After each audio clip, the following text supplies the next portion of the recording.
Hello everyone and welcome back to Whisky Wednesday, part 3 of 4 with our Octomore series, but next week's episode won't be an Octomore.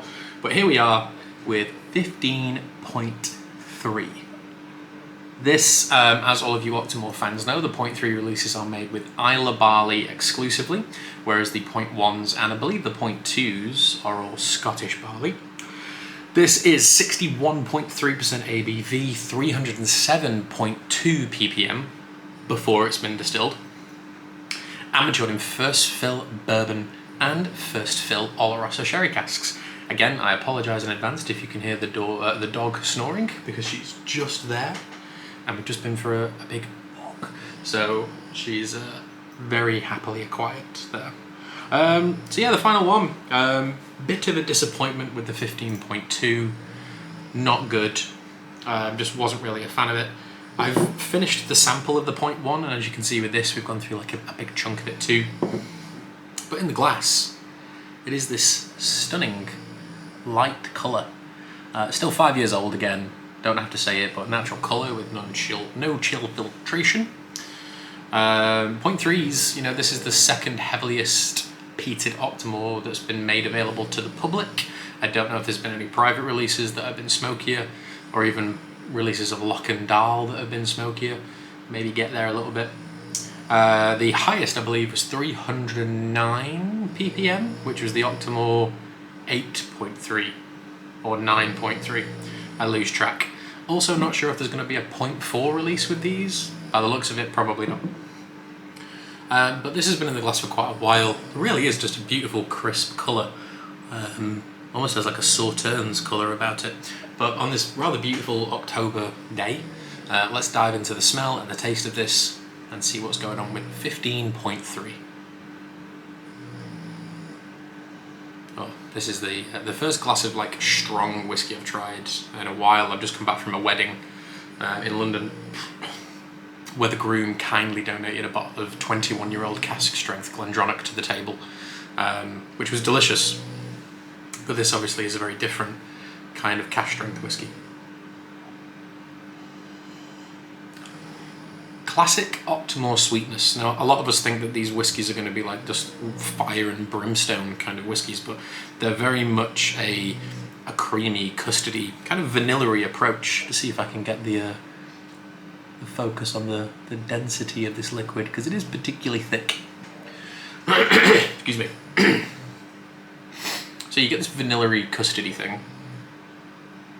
Bit of pastry, bit of apple. And then as your nose kind of sits in the glass, you feel something kind of emigrating out of the glass and around all of your face, and that is that smokiness. And it is salty and it is coastal. It is very much Islay. But there's something quite restraint about it. It isn't this TCP iodine explosion. It isn't this like Ardbeggy, dirty, olive brine, salty thing. It's just quite gentle. It's very rolling. There's those little snoozes. One thing I do find quite interesting in this whiskey is the coffee aromas.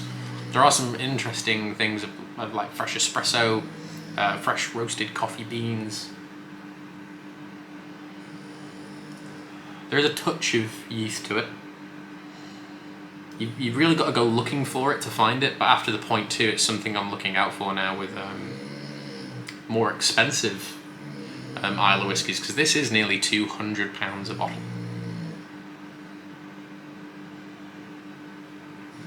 A little bit of chocolate too. It's that sherry is really kind of pushing in those darker, richer, almost like tempered chocolate kind of notes from something in my glass.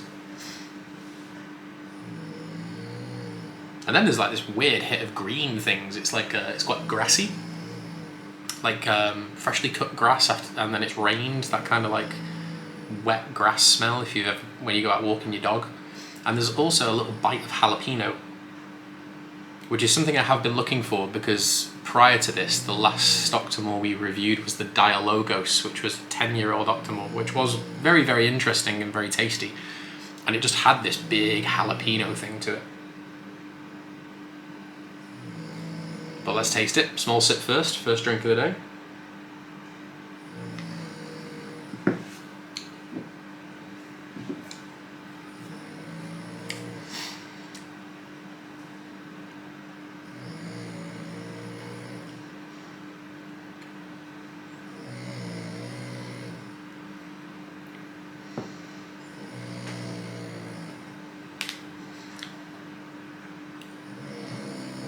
Okay, this has a really interesting development, and it's almost a flip of what the 15.1 was doing. So this starts off with those green notes. It's a little more savoury. You've got this almost rosemary, sage, jalapeno thing that melds in together quite well with the saltiness, and a very gentle approach with the smokiness. And even the alcohol percentage is a pretty gentle approach to it. Then as you kind of chew on it a little bit more, you start to pick up more of those richer notes. So we've got things like chocolate, we've got more coffee. There's even like a hot honey, like chili flakes in honey. What else is that? Almost like a brioche thing. But I feel like with every whiskey I've tried recently, all I've smelled is brioche. Maybe I'm just craving it.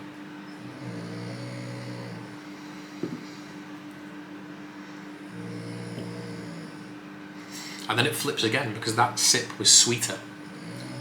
That sip was like candied almonds, like candy floss, that vanilla custardy thing that we got first on the nose, white chocolate, very sort of more high sugar, creamier, milkier style of sweet notes. Even like a hint of like double cream, and then comes the sagey thing, the smoky thing, the burnt rosemary. It's almost like when you roast the chicken and you've like covered the thing in like lemon and rosemary and salt and pepper. It's like the taste of that that bitter roasted lemon with loads of herbs. It just has like a... It's actually making me feel quite comfortable. We've had a particularly stressful couple of days recently, and I haven't drank, and this is making me feel just a little bit more relaxed, I must say. There's some of the alcohol is probably doing that, but the smell and the taste of it is making me feel quite comforted, along with that noise.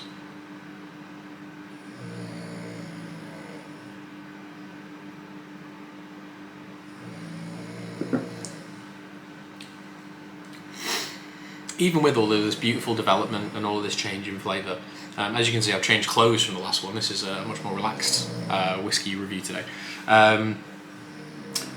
When I first reviewed this, the memory card failed, so I didn't really get it uploaded.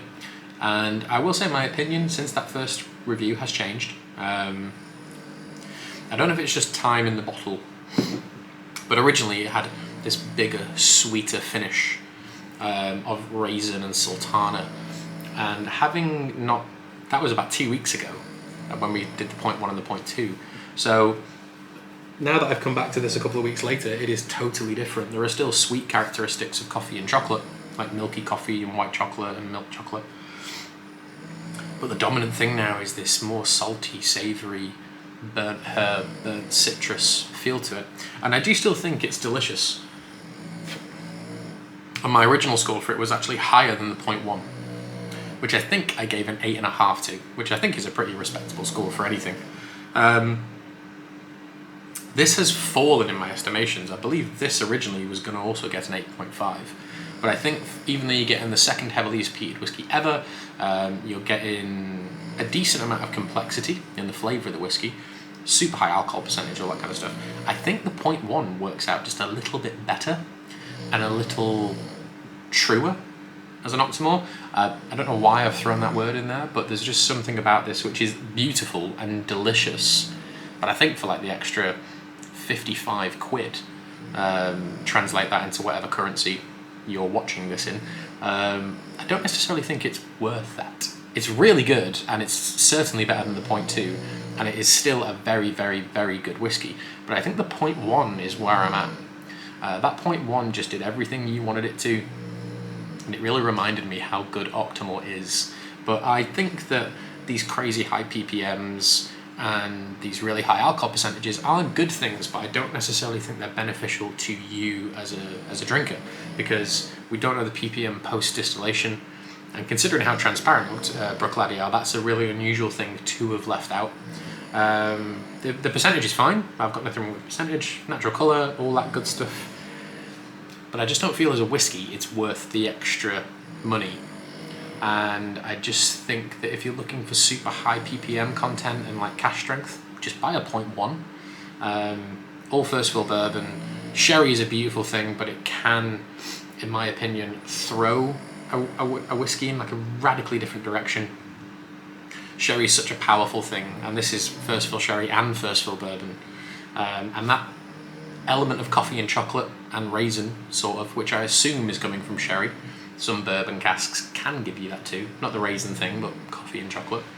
I just think that it's good, but I would still probably, if you put all three of them in front of me, I would 100% take the 0.1. So as a result, I'm going to give this an 8 out of 10.